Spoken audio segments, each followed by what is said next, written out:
Hey, what's up? My name is Dave, and as you know, I interpret everything, and today I'm going to be interpreting Indiana Jones and the Dial of Destiny, which is the latest and, by all accounts, final Indiana Jones film, which you can currently watch on Disney Plus if you are so inclined. It follows Indiana Jones, and now much older version of the character, that has no other choice than to leap back into action when he learns that Nazis are on the hunt for something called Archimedes Dial, which would be a really bad thing if they come into contact with it, because it is, of course, theoretically a time machine. Nazis plus time travel, as you might imagine, is a recipe for disaster. So, before I get started on this review, I wanted to give Rashad G Reviews a huge shout out, and thanks for joining me on this review. We will be hearing what he has to say about Indy 5 in just a hot second! But I'm glad that he was able to join me on this review because a while back, he and I actually went through every single Indiana Jones film available, and we reviewed each one on my channel. He believes that there are only 3 Indiana Jones movies, so obviously this was his very first time watching this movie as a whole, and he claims I forced his hand and made him watch something that he never wanted to. But you know what? Whatever. Always good to hear from you, man. Again, his thoughts will be coming up soon, but I wanted to first go ahead and break down some of my overall positives for this film. First and foremost, I think that it's pretty important to note that this is not Kingdom of the Crystal Skull. Most people watch that film and have a really bad aftertaste in their mouths, myself included, and that's for a variety of different reasons. You can check out our initial review of that film, which I've left a link to that in my description box below. But part of the magic of Indiana Jones is, honestly, it's a hodgepodge of how everything works in tandem. From the lines, to the attitude of the characters, to the score by John Williams, to the concepts of the films themselves, the villains at the forefront as well. That's really important. The way that I've often seen the best of the series is how grounded the plots are in general, while also teetering just beyond that line of believability, just inching into the realm of the fantastical. That is what made this series work as well as it did. Crystal Skull did not teeter on that line. It jumped as far as it could into the realm of the ridiculous, and it just kept on going. Dial of Destiny, however, definitely went back to that more grounded version of Indiana Jones, especially given his age and what he can and cannot do now. James Mangold kind of understood what made those classics work as well as they did, and that's why as a whole, Dial of Destiny feels a lot closer to what Indiana Jones should feel like these days.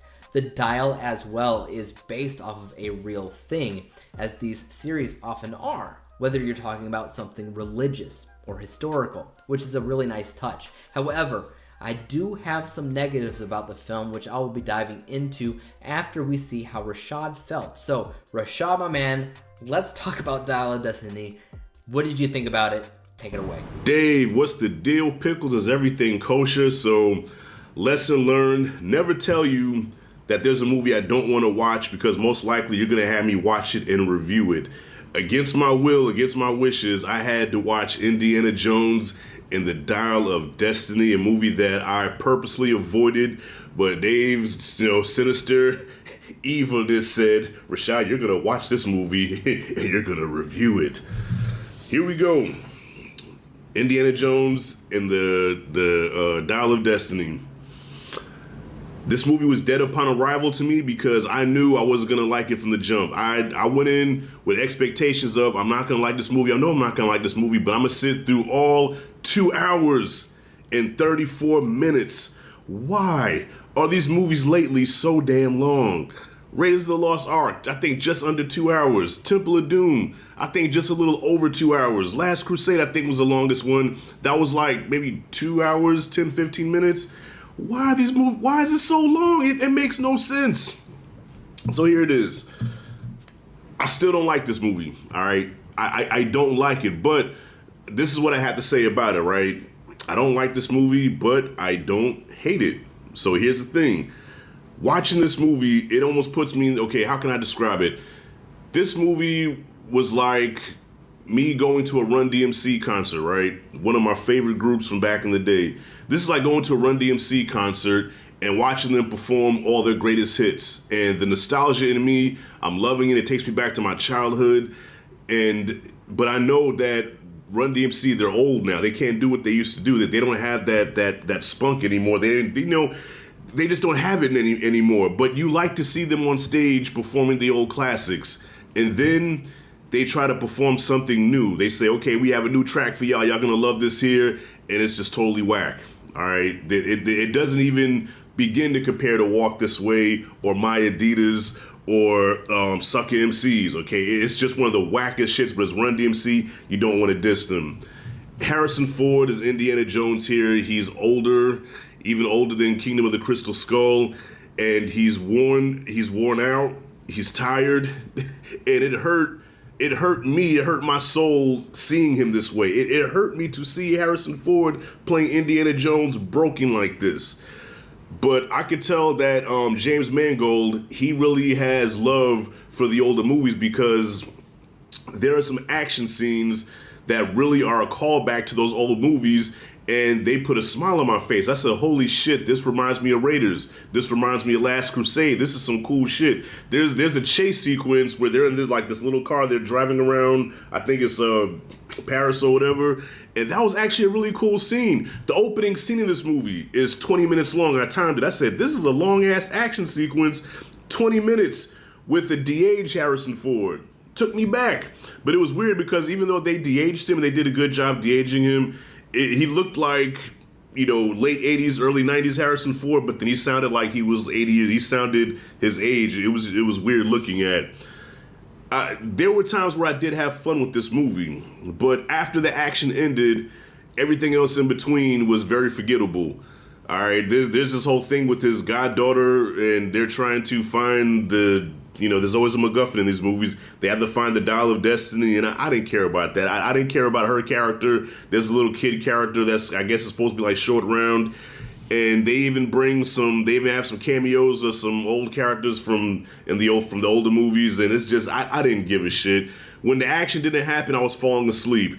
It was painful to watch Harrison Ford still play Indiana Jones at this old age, but I will say that I did enjoy this better than Kingdom of the Crystal Skull because even though I didn't really care for the stuff in between, but it felt like an Indiana Jones movie. You know what I mean? It felt like it kind of belonged with the other movies. Just the tone, the music, the way the action was filmed. There were no fucking flying monkeys in the trees and nothing like that. There was no what was the boy's name? Shia LaBeouf.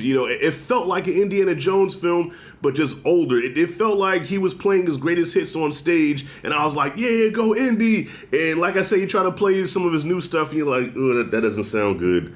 That doesn't sound good. Can we go back to the old stuff again? Yeah.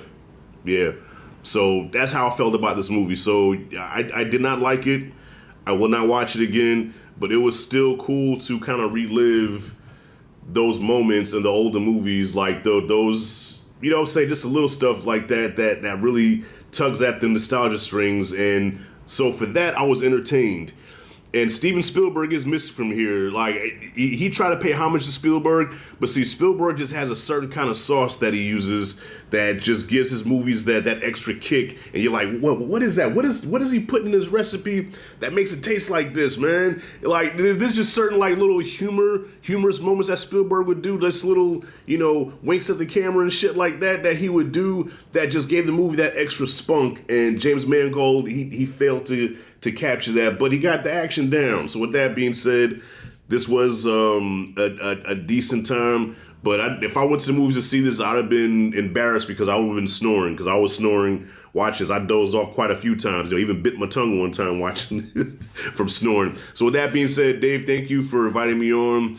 Not the worst movie I've ever seen. Kingdom of the Crystal Skull still is the worst one, and I guess that's the biggest compliment I can give this movie. So with that being said, yeah, Dial of Destiny gets a C- from me. All right, that's it, and that's all. Back to you, Dave. I'm out. Thank you to Rashad once again for joining me on my channel to discuss the film. If you guys want to do me a huge favor, check out his channel. I've left a link to that in my description box below. It is his attitude towards movies like this that are hilarious relatable and just in general down to earth. He doesn't hold back on pretty much anything, and that is why I've always appreciated his input here, whether he loves a movie or he hates it. And it was really great to see that you didn't hate this movie all around. And I completely understand where a lot of your issues for the film came from. You mentioned an old band playing fan favorites, but it just wasn't the same as watching the band play those favorites for the first time. And you know what? I agree. But for me, I would use a different analogy. The way that I see Indiana Jones as a whole, and to be honest, most of Harrison Ford's classic roles, but definitely Indiana Jones, it's that he in a big way, he's a superhero. He doesn't age. In our mind's eye of how we picture this character, he has always been and will continue to be Harrison Ford in either his late 30s or early 40s. That is Indiana Jones. This version, it's not Indy. It's close, but it's more on par with cosplaying than actually playing the character, in my opinion. And that's hard to say given the fact that it's still Harrison Ford in this role, and he does a pretty good job. It's just, it's not the Indy that we know and love. I actually feel the same with young Indiana Jones, the TV series that came out decades ago. That started the Boondock Saints guy, Sean Patrick Flannery playing the character of Indy. Same thing. I just don't see him as Indiana Jones. It is only Harrison Ford during a specific moment in his life. Dial of Destiny, of course, has the de-aging factor going on, like Rashad mentioned, which does help the film feel that much closer to actually legitimately being a real Indiana Jones movie. But hearing our very elder version of Harrison Ford's voice plastered on this young version of his character at the same time is a bit jarring, to say the least. Also, I've never really been a fan of the stories in either Crystal Skull or Dial of Destiny, whether you're talking about UFOs and aliens or time travel. It is way too much in the sci-fi category. In a way, I get it, because Nazis really were interested in crazy theories that fit rather well in sci-fi novels.